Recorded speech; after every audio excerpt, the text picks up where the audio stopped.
परमात्मा किस प्रकार ऐसे लुका छिपी करके और भक्ति बचा के लाए हैं। आप इस ज्ञान से परिचित होगे तब पता चलेगा।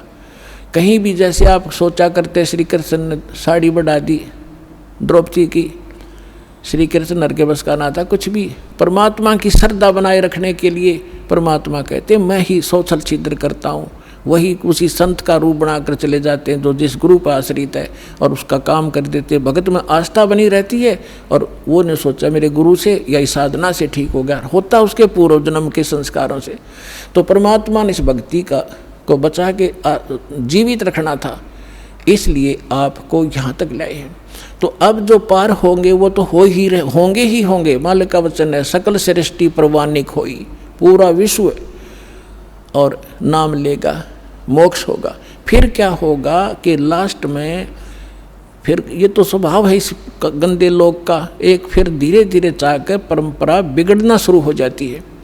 तो उस समय लास्ट में जो भक्त भक्ति यही कर रहे होंगे लेकिन वो पार नहीं हो पाएंगे, उनकी संख्या भी थोड़ी नहीं होगी, बहुत लाखों और करोड़ों में होंगे जो पार नहीं हो सकेंगे, लेकिन भक्ति संग्रहित हो जाएगी उनकी जबरदस्त। तो वो फिर क्या करेंगे, काल के हाथ चढ़ेंगे। उन्हीं में से ब्रह्मा विष्णु महेश ये देव और ये सब बनाए जाएंगे, गणेश और ये जो जितने भी देवता हैं, इंद्र कुबेर वरुण धर्मराज, ये 33 करोड़ देवता इन्हीं में से सिलेक्टेड होते हैं। और फिर इनको ऊपर रखेगा, ऊपर के लोकों में इनकी पुण्य इनके साथ होंगे। फिर वहाँ इसका टैक्स है, अपना टैक्स अलग लेगा और अपना वह माल बेचेगा वो न्यारा। तो इनके पुण्य समाप्त जब हो जाएंगे फिर ये दोबारा सतयुग में जन्म लेंगे। वो पिछले वाले जो ऊपर लुटन लग रहे हैं वो इस सतयुग में आएंगे और अब वाले फिर काफ़ी वर्षों के बाद वो आएंगे फिर सतयुग में। अब सतयुग में होंगे ये भक्ति संग्रहित प्राणी जो अब करेंगे शास्त्र अनुकूल साधना। अब मिली इनको, आज तक शास्त्र अनुकूल साधना नहीं थी। 4 युग का हिसाब लगा के देख लो जब किसी के पास आज तक ये शास्त्र अनुकूल साधना हो या भक्ति की हो किसी ने। तो भक्ति अभी शुरू होगी तो इनमें से बचे हुए फिर उसी गेड़ में आ गए। सतयुग में जन्म हुआ, फिर वही त्रेता में, द्वापर में, और फिर कलयुग के इसी समय में फिर दाव लगेगा इस मोक्ष का। और ईब चूकिए तो फिर वही चक्कर, इंद्र हजारों वर्ष युगों तक आप उड़े वहाँ इंद्र की पोस्ट पर रहोगे, हजारों वर्षों तक देवताओं के स्वर्गलोक में अपना माल खाओगे, बर्बाद करोगे पूंजी को। और फिर यदि आगे भगवान फिर कोई संत नहीं मिले, इतने जन्म मनुष्य के होकर भी फिर आप 84 लाख योनियों में चक्कर खाओगे। तो ये आज का विषय था कि आज आपको वो दाव लगा है, इसको संभाल के रखना। आपको मानव शरीर प्राप्त हुआ है, आपको 600 वर्ष पहले परमात्मा आए थे तब भी आप मालिक के शरणों में थे। 64 लाख शेष थे, ये 64 लाख तक पहले आएंगे।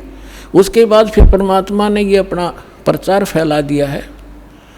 जैसे आपको बताया गया है कि ये वाणी उसको भी जैसे कागभूषण की कथा सुनाई थी, 6 महीने कथा सुनकर उसका थोड़ा सा असर हुआ कि नाम ले लूं, तो ये इतना प्रचार होगा इस वाणी का, आंधी सी उठेगी। तो वो जो टर्न वाइज भी जिनका नंबर मनुष्य का आया है वो कुछ दिन के बाद आ जाएंगे, शरण में आना पड़ेगा और इस प्रकार ये सबका मोक्ष होगा। बोलो सतगुरुदेव।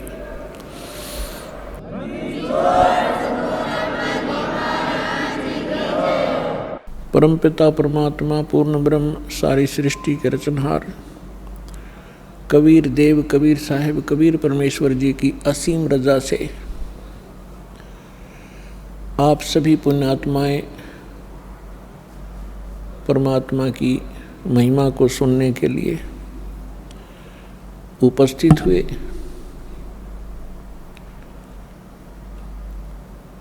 आपके पुण्य संस्कार, आपके पूर्व जन्म के शुभ कर्म बहुत ही अधिक हैं, अत्यधिक हैं, तभी आपको परमात्मा की शरण मिली है और ऐसे समय में आपका मानव शरीर है। ऐसे समय में परमात्मा ने यह समय पहले निर्धारित कर दिया था कि जिस समय 5500 वर्ष कलयुग बीत जाएगा तब मैं अपना एक दास भेजूंगा। वैसे तो परमात्मा ने कहा है कि मैं स्वयं आऊँगा। परमात्मा स्वयं ना आए, अपना दास भेज दिया। प्रधानमंत्री स्वयं ना आवे हिसार में, अपना कोई रिप्रेजेंटेटिव भेज दे तो एक का बात समझनी चाहिए, उसमें और प्रधानमंत्री में कोई अंतर नहीं होता। वो प्रधानमंत्री की सब पावर युक्त होता है और एक प्रांत को उस रिप्रेजेंटेटिव द्वारा मिलने वाली राहत पर्याप्त होती है। 600 वर्ष पहले परमात्मा ने अपनी प्यारी आत्मा धर्मदास जी को बताया था। पुण्यात्माओं, परमात्मा का विधान है कि वो अच्छी आत्माओं को मिलते हैं, उनको अपनी जानकारी देते हैं, अपने गवाह बनाते हैं। इस समय के लिए परमात्मा इस कलयुग के प्रारंभ में आए थे, प्रथम चरण में, और परमात्मा ने कलयुग को 3 चरणों में बांटा है।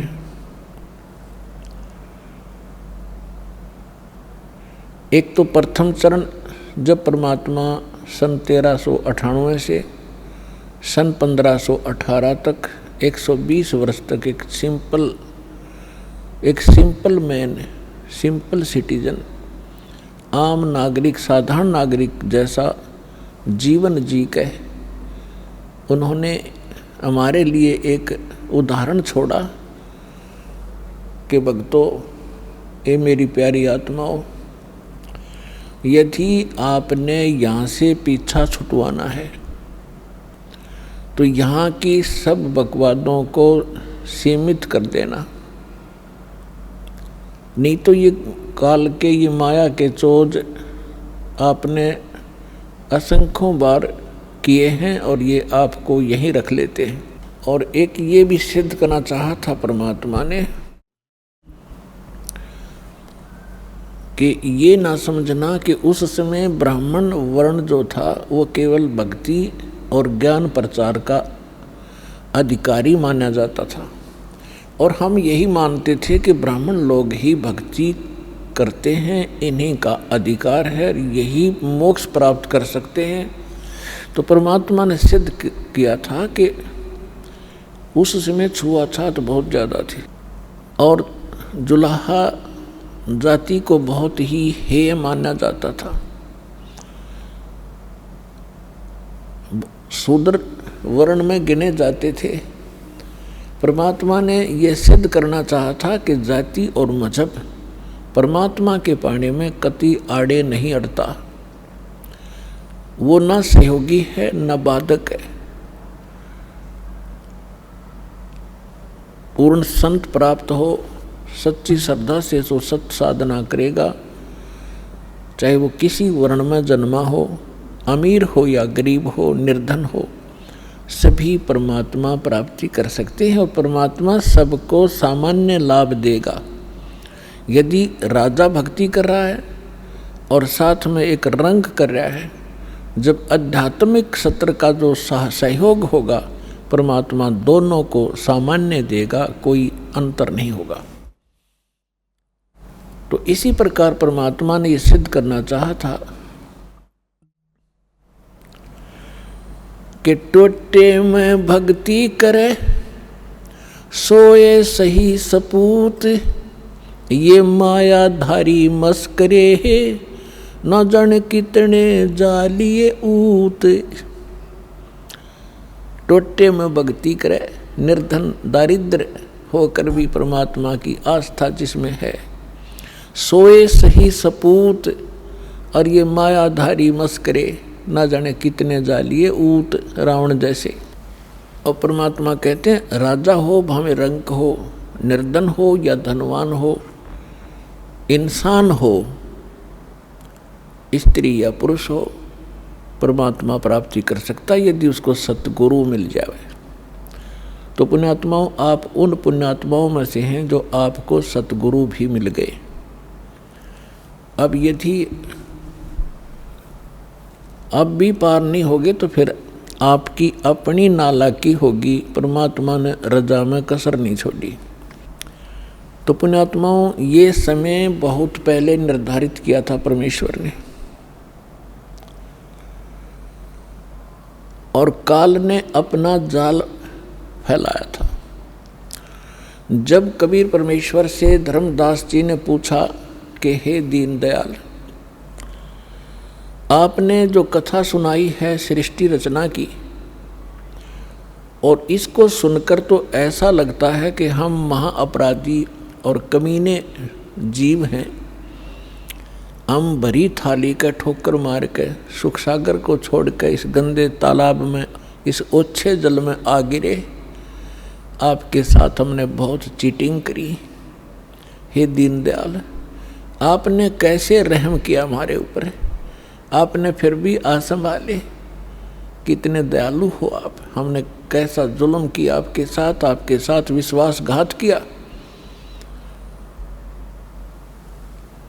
तब परमात्मा ने कहा कि धर्मदास, माता पिता के पुत्र या पुत्री कितने निकम्मे हो जाएं, फिर भी वो चाहता है कि ये कभी सुधर जा और मेरे पास आ जाएं तो मैं उनको सर्व लाभ दूँ। अब ये सभी मेरी आत्मा हैं, मेरे से उत्पन्न हैं, मेरे शरीर से निकली हैं। परमात्मा ने अपने वचन से सभी की उत्पत्ति की है। अब हम परमात्मा के पेट से बाहर आए हैं, और जो भी माता अपने बच्चे को, बेटा या बेटी को जन्म देती है, उसको कितने प्यारे होते हैं। दास ने देखा एक माई का पुत्र बिल्कुल जन्म से अपाहिज था, लाल गिरती रहती थी, ऐसे बांगा टेढ़ा मुख था, और वो माँ उसको इतना प्यार करती थी, लाड करती थी, उसकी लार धो के और चूमती थी, प्यार करती थी। तो पुण्यात्माओं, हम उस परम पिता की आत्मा है जो हमारे लिए भटक रहा है। हम कितने निकम्मे हैं, कितने नालायक हो गए, फिर भी उसके हृदय में हमारी न्यारी कसक है। हमने क्या गलती की थी, ये सृष्टि रचना के द्वारा आपको बहुत बार बता रखी है। आज विषय दूसरा है, इस करके थोड़ा सा हिंट देंगे। जिसमें परमात्मा ने सतलोक, अलखलोक और ऊपर के अगम और अनामी लोक सभी उत्पन्न कर दिए अपने वचन से अजर अमर। और परमात्मा ने सबसे पहले 16 पुत्रों की उत्पत्ति की, उससे पहले 16 द्वीप उत्पन्न किए, उनमें सबको रहने को कहा। उनमें से एक पुत्र अचिंत था, उससे कहा कि आप सृष्टि रचना करो। शेष उसको अपनी सामर्थ्य का आभास कराना था कि तुम कितने सक्षम हो और क्या कर सकता है प्राणी परमात्मा के अतिरिक्त। तो उसने अपने वचन से अक्षर पुरुष की उत्पत्ति की। श्रीमद् भगवद गीता अध्याय नंबर 15 के श्लोक नंबर 16 और 17 में 3 पुरुष हैं, सरपुरुष, अक्षर पुरुष और उत्तम पुरुष है तो अन्य। उसको परम अक्षर पुरुष यानी परम अक्षर ब्रह्म कहते हैं, जो श्रीमद् भगवद गीता अध्याय नंबर 7 के श्लोक 29 में गीता ज्ञानदाता कहता है कि अर्जुन, जो व्यक्ति जरा और मरण से छूटने के लिए ही प्रयत्नशील हैं, उससे मोक्ष पाना चाहते हैं, वृद्धावस्था से और मृत्यु से, वो उस तत्परम से परिचित हैं, संपूर्ण अध्यात्म ज्ञान से परिचित हैं और सब कर्मों से वो वेल नोन है। वही लोग यहाँ से निकलने की, मृत्यु से और जरा यानी बुढ़ापे के दुख से छूटने का प्रयत्न करते हैं, तो वो उस तत्ब्रह्म से परिचित होते हैं। अर्जुन ने 8वें अध्याय के प्रथम मंत्र में पूछा कि वो तत्ब्रह्म क्या है। गीता ज्ञानदाता ने 8वें अध्याय के 3 श्लोक में कहा कि वो परम अक्षर ब्रह्म है। यानी गीता ज्ञानदाता से अन्य है वो समर्थ शक्ति।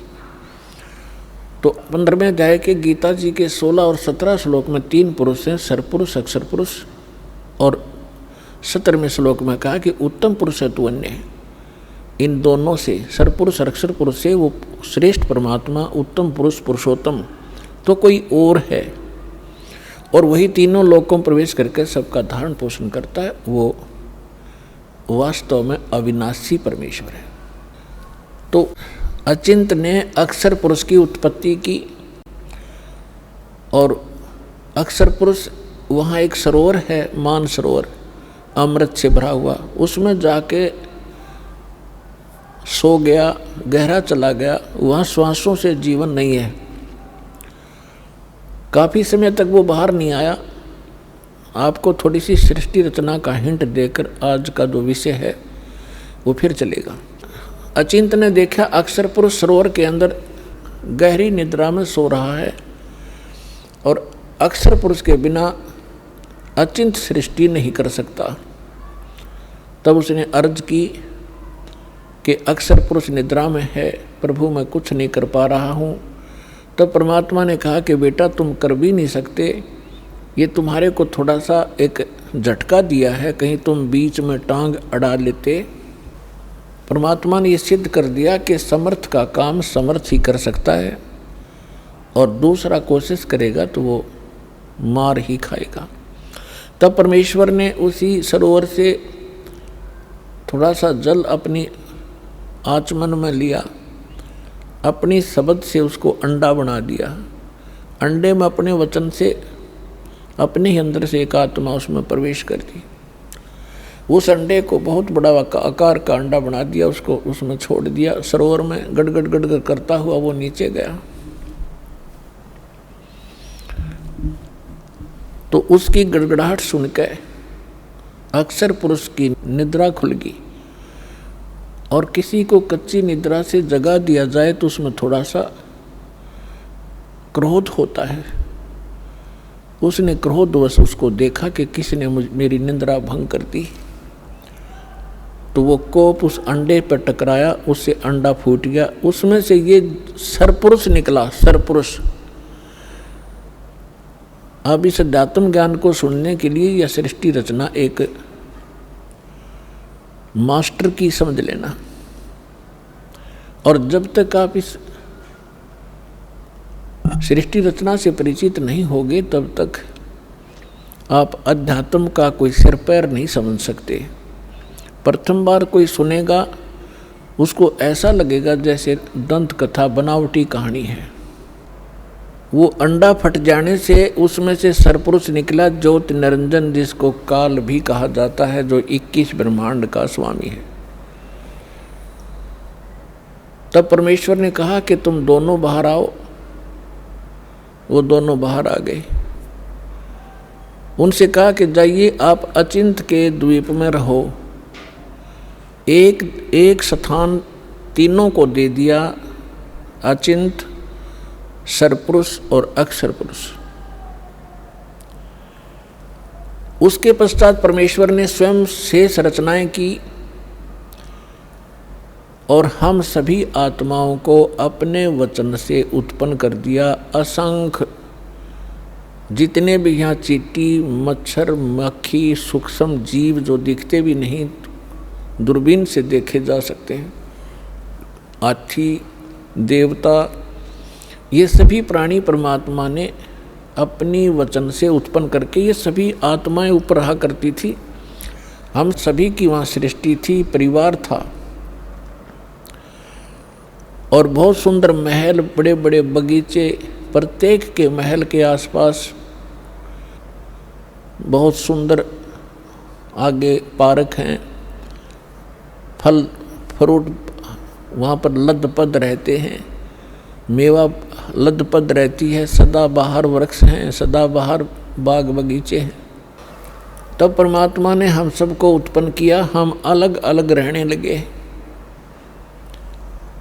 और हमारा वहाँ पर एक परिवार बन गया। जैसे आपका यहाँ परिवार बन गया, ऐसे वहाँ भी आपका ऐसे सुंदर परिवार था। प्यार से रहते थे, कोई तकलीफ नहीं, किसी वस्तु का अभाव नहीं, कोई काम नहीं। तो फिर कुछ समय के उपरांत काफी समय बीत गया था, तो इस ज्योत निरंजन सरपुरुष के मन में एक खुरापात उत्पन्न हुआ। इसने सोचा हम तीन तो एक स्थान पर एक ही प्लाट में रह रहे हैं द्वीप में, और शेष मेरे भाई अब अलग अलग द्वीपों में रह रहे हैं, तो मैं अलग से द्वीप प्राप्त करूंगा। इसने अलग से स्थान प्राप्ति के लिए तप शुरू किया, एक पैर पे खड़ा होकर। एक पैर पे खड़ा होकर के इसने तप किया, कभी उस पैर को रख ले कभी उसको, और हम फिर इसके जाल में कैसे फंसे। हम इस ज्योत स्वरूपी निरंजन को देखने लगे और इसके इस ड्रामे को, इस एक्टिंग को, इस तपस्या को हम देखकर प्रभावित हो गए और ये सोचने लगे बड़ा कमाल कर दिया इसने, एक पैर पर खड़ा है, ओहो कितने युग बीत गए, कितना समय बीत गया। तो ये समझ आज हमारे अंदर भी एक ऐसी प्रेरणा, ये धारणा या कमजोरी आज भी विद्यमान है। जैसे कोई एक्टर, कोई हीरो या हीरोइन, अभिनेता अभिनेत्री, आप उसको देखते हैं, फिल्म वगैरह देखते हैं उनकी, तो उनसे इतने प्रभावित हो जाते हैं ये जवान नौजवान बच्चे, लड़के या लड़कियां, और वो कभी यहाँ आजा बरवाला में या हिसार में, तो ये नादान बालक है, उसको देखने के लिए वहाँ कई हजारों की संख्या में इकट्ठे हो जाएंगे और वो अपनी रोजी रोटी के लिए चटक मटक करते हैं और ये फजूल में मुफ्त में डले ढोने के लिए उसको देखने जाते हैं। उन पर इतने आसक्त हो जाते हैं और उनको अपना फेवरेट हीरो और हीरोइन बोलते हैं। बताओ, उनसे लेना एक न देने दो, वो उनको बता टिंडे देंगे, वह अपने लिए नाचें कूदें बकवाद करें, दो पैसे इकट्ठे करने की खातिर, और ये मुंह बाएं देखें जहाँ उसकी खातिर वो खड़ी इतने किलोमीटर पर। तो ये कमज़ोरी हमारे वहाँ हुई थी, हमें सारी सुविधा वहाँ प्राप्त थी, हमारा समर्थ भगवान हमारे को सब सुविधाएं दे रहा था, और उस सुविधाओं को भूलकर, परमात्मा के एहसान को भूलकर हम इस नीच को देखने लगे, इस काल को। हम इस पर आसक्त हो गए जैसे ये बच्चे हो जाते हैं इन एक्टर्स पर। परमात्मा ने बहुत बार आकाशवाणी की कि बच्चों इसके इस ड्रामे न मत देखो, मस्त रहो तुम। हम ऊपर से सावधान हो गए जैसे हम बिल्कुल नहीं चाहते, पर अंदर कसक बहुत ज़्यादा बन गई। वो तो अंतर्यामी हैं, हमारी सारी बात जानते थे कि अब ये गए काम तय। जब उसने 70 युग तक तप किया तब परमेश्वर ने पूछा कि बोल ज्योत निरंजन, आप क्या चाहते हो, क्यों ऐसा ये हठ कर रहे हो। तब उसने कहा पिताजी मेरे लिए ये स्थान बहुत कम है, मुझे कोई अलग स्थान दे दो, मैं अपना अलग स्थान चाहता हूँ।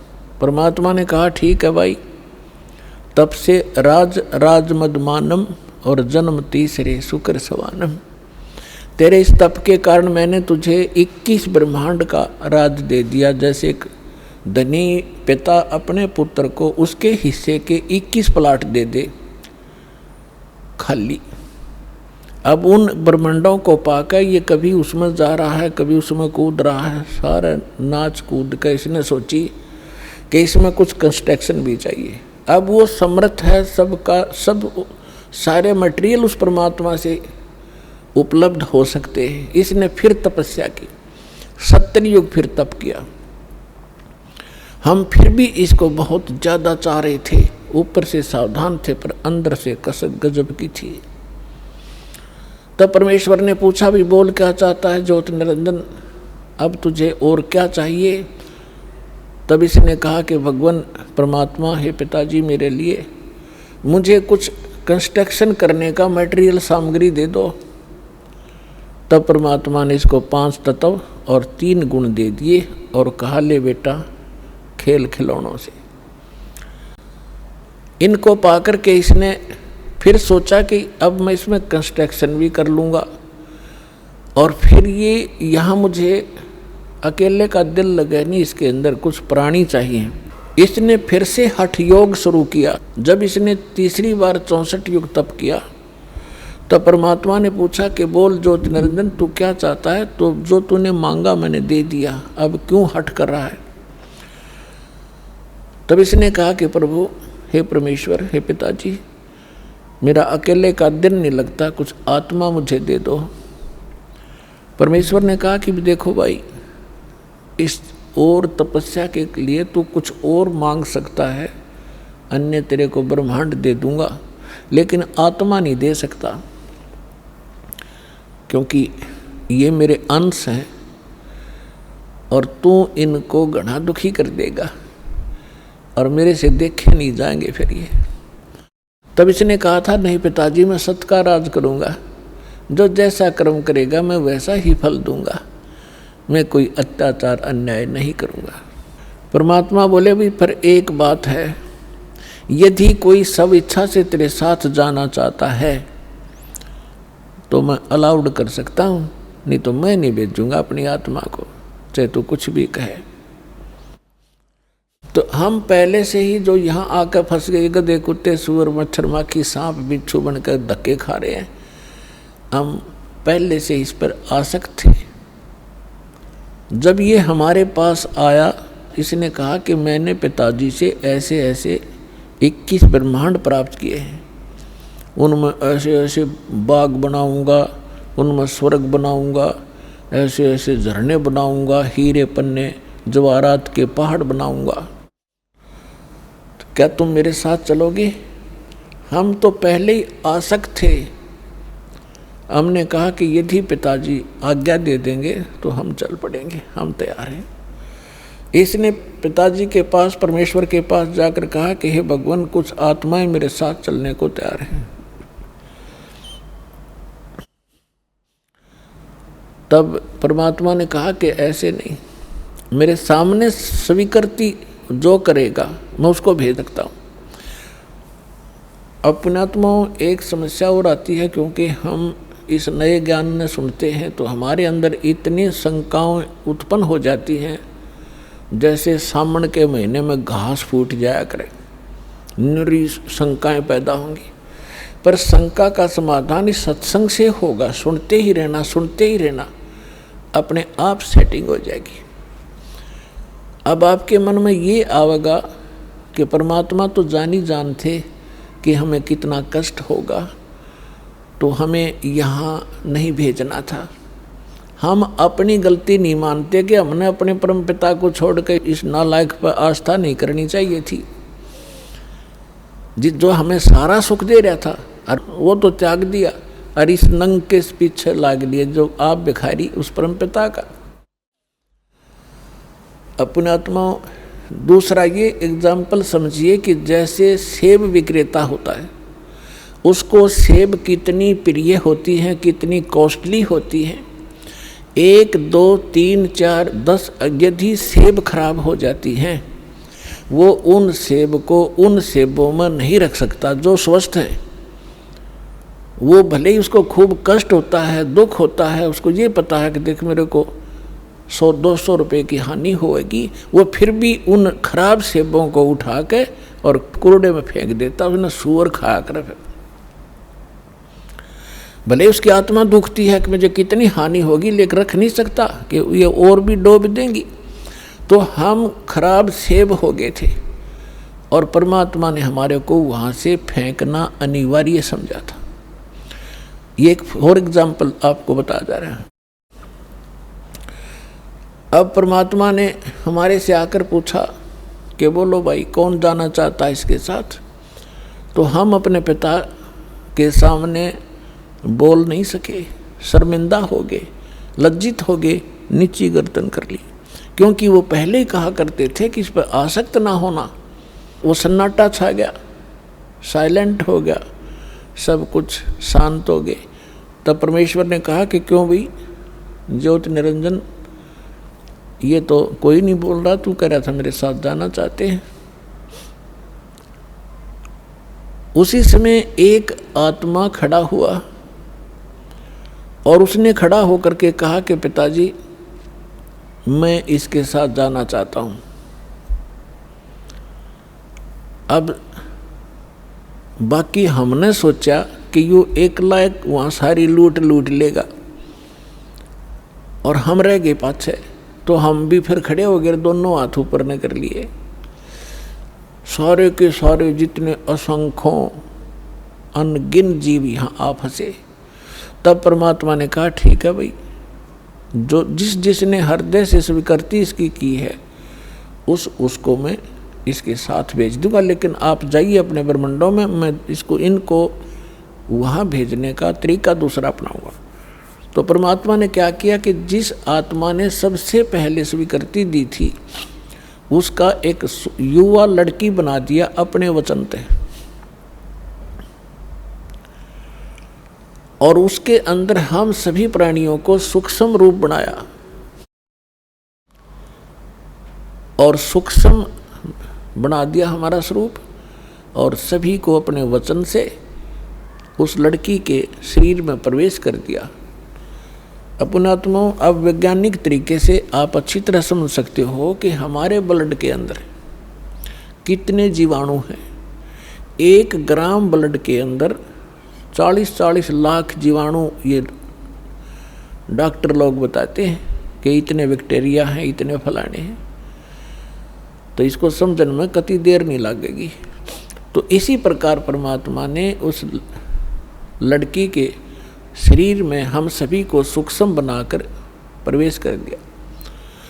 अब वो लड़की कौन है? ये अष्टंगी है, दुर्गा है, और हम सभी उसमें प्रवेश कर दिए। अपने पुत्र सहजदास को जो परमात्मा ने सबसे पहले 16 वचन से उत्पन्न किए थे, उनको ही वो विशेष वहाँ की व्यवस्था के लिए प्रयोग करते हैं। तो सहजदास को कहा कि जा इस अपनी बहन को ले जा और इस ज्योति निरंजन के पास उसके ब्रह्मंडों में छोड़िया, और उसको बता देना कि मैंने इस लड़की को, बेटी को एक वचन पावर दे दी है, जितने जीव वो कहेगा या उत्पन्न कर देगी वचन से, और जितनी आत्माओं ने तुम्हारे साथ जाना चाहा था इसके शरीर में प्रवेश है। सहजदास ने जाके सब कथा सुना दी और लड़की को छोड़कर वापस आ गया। अब इस ज्योति निरंजन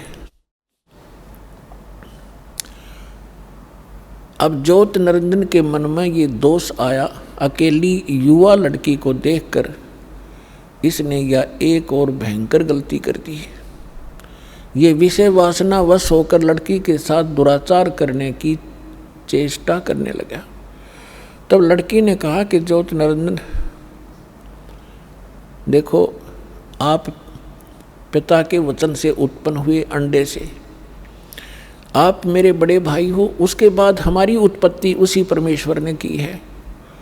मैं आपकी बहन और आप मेरे बड़े भाई, ये दुष्कर्म ना करें।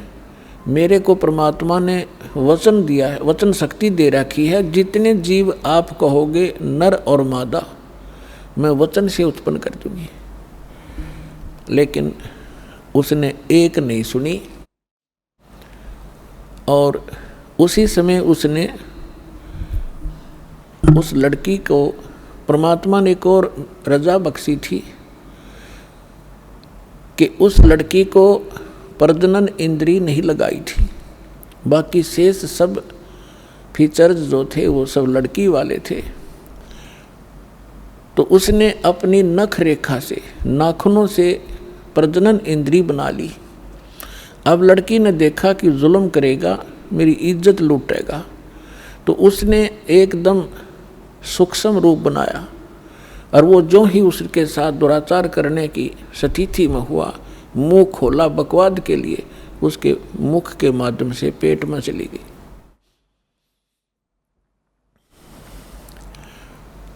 और वहाँ जाकर के उसने पुकार किया कि हे पिताजी मेरी रक्षा करो, मेरे साथ इसने ऐसा दुर्व्यवहार किया। परमात्मा को पता था कि तुमने यही टिंडे देगा यूँ, उनको पहले ही मालूम था। हो गया शुरू ड्रामा इसका। तब अपने पुत्र जोगजीत का रूप बना के जो प्रथम 16 उत्पन्न हुए थे उन्हीं के रूप में परमात्मा यहाँ आते हैं और उसके लोक में भी जोगजीत रूप बनाकर गए थे।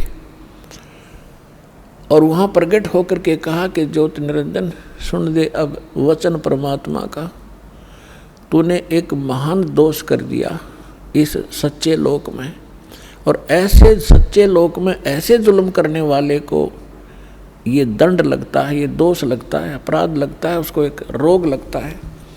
आज से तेरा नाम काल होगा।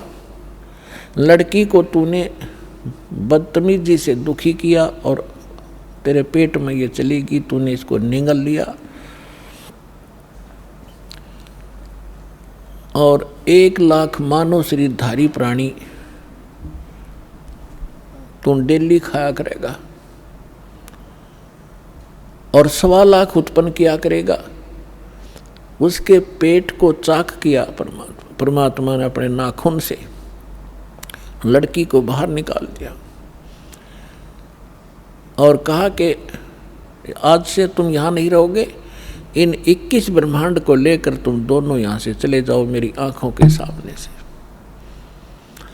अब ज्योति निरंजन ने बहुत फिर बाद में अपनी गलती का आभास भी हुआ और कहा भाई मुझे माफ़ कर दे, पिता से मुझे क्षमा करवा दे।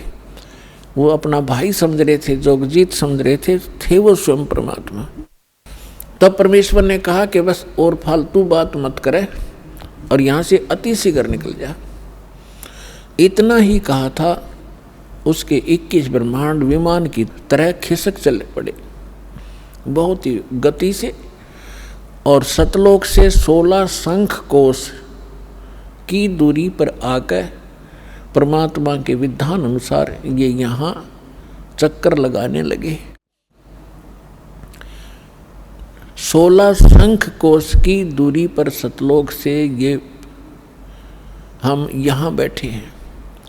नील पद्म शंख, जैसे हम गिनते हैं ना 1000, 10,000, लाख, करोड़, 10 करोड़, अरब, 10 अरब, खरब, 10 खरब नील, 10 नील पद्म, 10 पद्म, फिर शंख। तो ऐसे 16 शंख कोश, एक कोश के अंदर लगभग 1.5 मील होता है और 1 मील में लगभग 1.5 किलोमीटर होता है, यानी लगभग 3-3.25 किलोमीटर एक कोश में होते हैं। तो 48 शंख किलोमीटर की दूरी पर हम सतलोक से यहाँ आ गए, ये काल और ये दुर्गा। अब यहाँ करके इसने फिर वह बकवाद शुरू करी। लड़की ने फिर कहा कि ज्योति निरंजन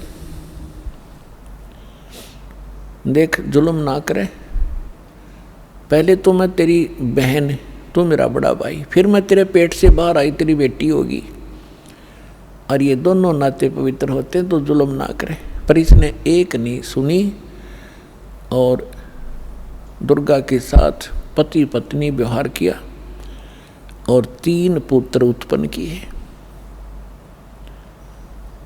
3 पुत्र अष्टंगी जाए, ब्रह्मा विष्णु शिव नाम धराए। अपन आत्माओं यहाँ थोड़ा सा हिंट देंगे, क्योंकि आज का विषय एक बहुत ही अपने स्तर का होगा। क्योंकि एक तो ये सिद्ध करना अनिवार्य है कि हम जिसकी शरण ग्रहण किए हुए हैं वास्तव में यो परमात्मा है कि नहीं। तो ये परमात्मा अपने द्वारा रची हुई सृष्टि को स्वयं ही ठीक ठीक बताता है, और उस परमेश्वर ने अपनी रचना को, अपनी सृष्टि रचना को आप ही आके बताया है। आज तक ब्रह्मा विष्णु महेश की कोई उत्पत्ति करने वाला आदमी नहीं था। ऋषि वह ऋषि, चाहे कोई कितना विद्वान पाक रहा था। फिर क्या हुआ, अब थोड़ा सा ये मौखिक बता के फिर आपको शास्त्रों में दिखाऊंगा, तब आपका विश्वास दृढ़ होगा। तब ये तीनों पुत्र उत्पन्न हो गए। इसने क्या कर रखा है, ये देखिएगा एक ब्रह्मांड है, ये एक ब्रह्मांड है। चित्र दिखाएंगे, इसका अंडे जैसी शेप है, एलिपिकल शेप है इसकी। ये देखिएगा, ये एक ब्रह्मांड का चित्र है। ये देखिए, ये एक ब्रह्मांड है इतना।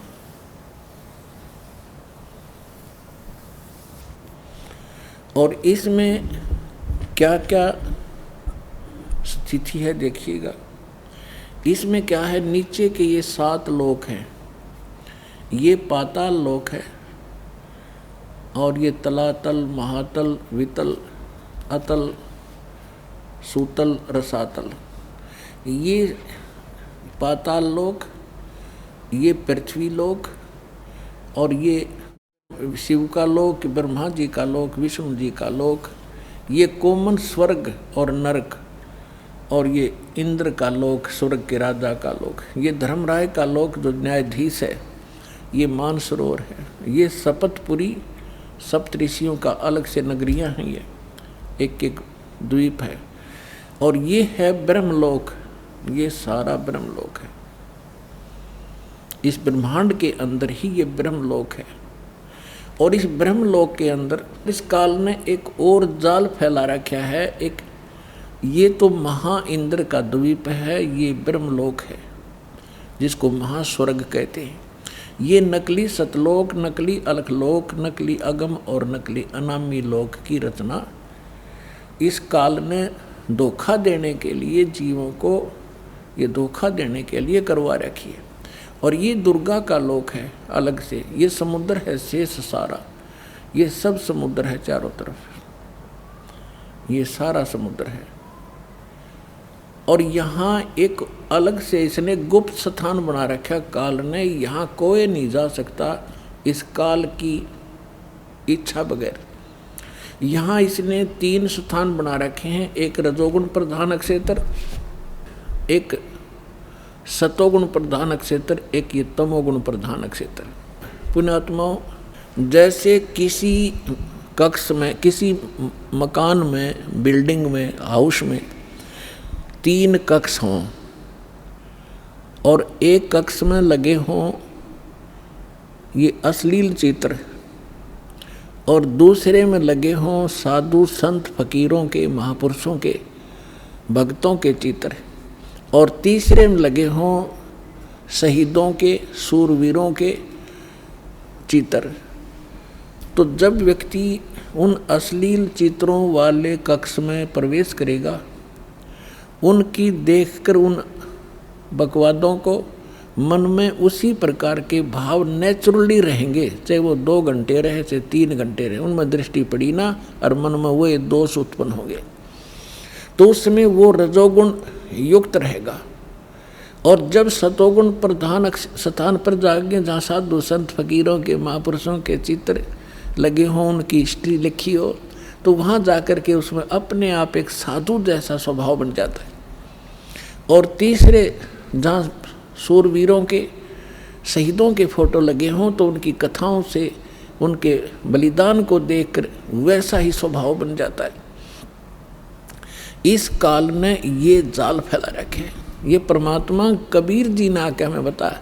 अब भगवान बनाइया इसकी जड़ ने कौन खोद है, ऐसा जाल फैला रखा है। ब्रह्मा विष्णु महेश को पता नहीं हमारा पिता कौन है, और उस परम पिता ने आके इनकी एक एक दाना दाना गिनवा दिया। तो इसने क्या कर रखा है कि जैसे ही बाप ने देखा, ये देखिएगा इस स्थान पर ये 3 ऐसे लंबे चौड़े क्षेत्र हैं। ये वैसे दिखा रखे आपको, ये बहुत हजारों किलोमीटर, हजारों कोस का क्षेत्र है।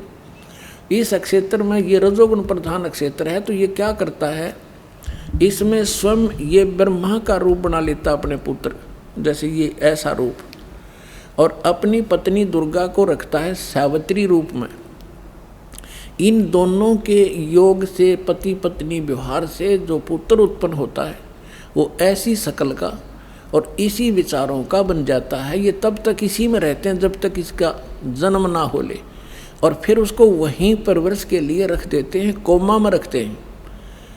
जब तक ये युवा नहीं हो जाते तो ये कोमा में रखते हैं और वैसे उनकी परवरिश जारी रखते हैं।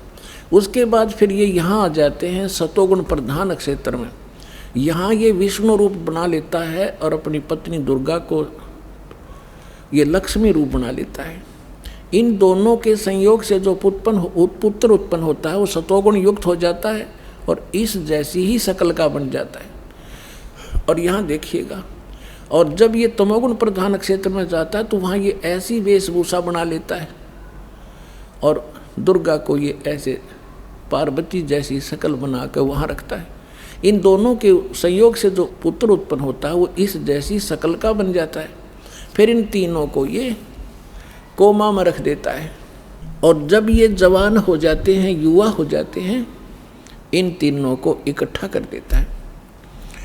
अब इससे पहले हम आपको परमात्मा कबीर जी द्वारा अपनी ये सारी हमारी सृष्टि रचना सुना रखी है और ब्रह्मा विष्णु महेश के कौन माता पिता हैं वो थोड़ा सा हिंट दूंगा।